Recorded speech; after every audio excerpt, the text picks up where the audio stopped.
Et salut tout le monde, j'espère que vous allez bien. On se retrouve aujourd'hui pour une nouvelle vidéo test. Aujourd'hui, ce qui va nous intéresser, c'est une lentille qui vient de chez Neewer. Alors c'est une marque qui est d'habitude connue pour des fonds verts, pour des projecteurs, pour de la lumière LED, bref, du matériel qui sert beaucoup aux créateurs de contenu. Mais aujourd'hui, ce qu'on va voir, c'est plutôt un matériel destiné aux caméramans et aux photographes. Attention, ici la particularité dans cette vidéo, et c'est pour ça que vous êtes là, c'est de voir comment est-ce qu'on peut utiliser ce genre de lentille sur un smartphone. Celui que j'ai entre mes mains, c'est le Neewer qui fait à la fois CPL et à la fois ND232. C'est-à-dire qu'avec une seule lentille, vous pourrez avoir deux changements photographiques pour pouvoir soit avoir un filtre polarisant, soit un filtre qui va atténuer la lumière qui rentre dans votre smartphone. Au niveau du packaging de transport, c'est vraiment très simple, une petite boîte qu'on va venir ouvrir grâce au petit loquet juste ici. Cette lentille, comme vous pouvez le voir, elle est plutôt basique. En fait, c'est comme toutes les lentilles qu'on peut trouver sur le marché, à l'exception que vous aurez ici deux bagues, c'est-à-dire la première qui se situe juste là, qui va vous permettre de gérer le ND, et la seconde qui est intégrée finalement à la lentille elle-même, qui vient se tourner comme ceci, qui va vous permettre de gérer le CPL, le filtre polarisant. Et alors là, vous allez me demander comment est-ce qu'on fait pour fixer un si gros appareil sur un petit objectif de téléphone. C'est très simple, il y a deux méthodes. Soit vous avez un téléphone qui a nativement une coque qui va permettre de pouvoir fixer ce genre d'appareil. Ici, c'est le cas avec la coque de mon Xiaomi 15 Ultra qui filme actuellement. En fait, vous pouvez venir la fixer dans la bague qui est fournie avec et en faisant tourner ceci, vous allez avoir le dispositif qui sera directement fixé sur la coque. C'est très pratique, c'est je pense le plus simple, mais pour ça, il faut avoir évidemment une coque qui est personnalisée selon votre téléphone, ce qui ne va pas forcément être le cas pour tous les téléphones.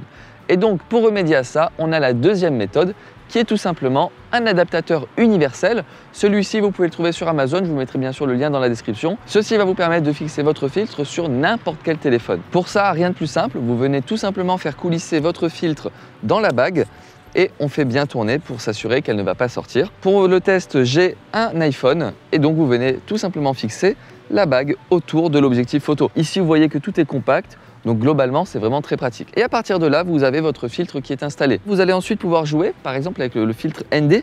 Vous allez voir, regardez bien l'objectif qui va s'assombrir au fur et à mesure. On ne le voit plus. Et sinon, le filtre CPL qui lui fonctionne avec la rotation de tout le filtre. Bon, je pense qu'à ce stade de la vidéo, beaucoup d'entre vous sont déjà partis puisque ça y est, vous avez les informations importantes pour lesquelles vous étiez venus. Maintenant, je vais m'adresser aux plus néophytes d'entre vous qui se demandent à quoi ça sert d'avoir un filtre ND ou un filtre CPL. Le filtre CPL, le polarisant comme je le dis, lui va vous permettre d'atténuer les reflets, que ce soit sur des vitres, que ce soit sur de l'eau. Ça va être pratique pour aller outre le reflet qui vient naturellement avec l'environnement ambiant, la lumière, qu'elle soit naturelle avec le soleil ou qu'elle soit artificielle avec une lampe. Vous l'aurez compris, ce filtre CPL, il peut être très pratique pour voir dans de l'eau, dans une rivière, dans un lac, dans la mer, peut-être des poissons, des coraux, quoi que ce soit, et ne pas voir le reflet naturel qu'il y a, notamment lorsque l'eau est agitée avec de l'écume. Le filtre ND, quant à lui, son usage va être un peu moins précis, mais tout autant efficace et utile. Avec lui, vous allez pouvoir réduire l'intensité lumineuse qui pénètre dans l'objectif de votre caméra et donc pouvoir régler d'autres paramètres.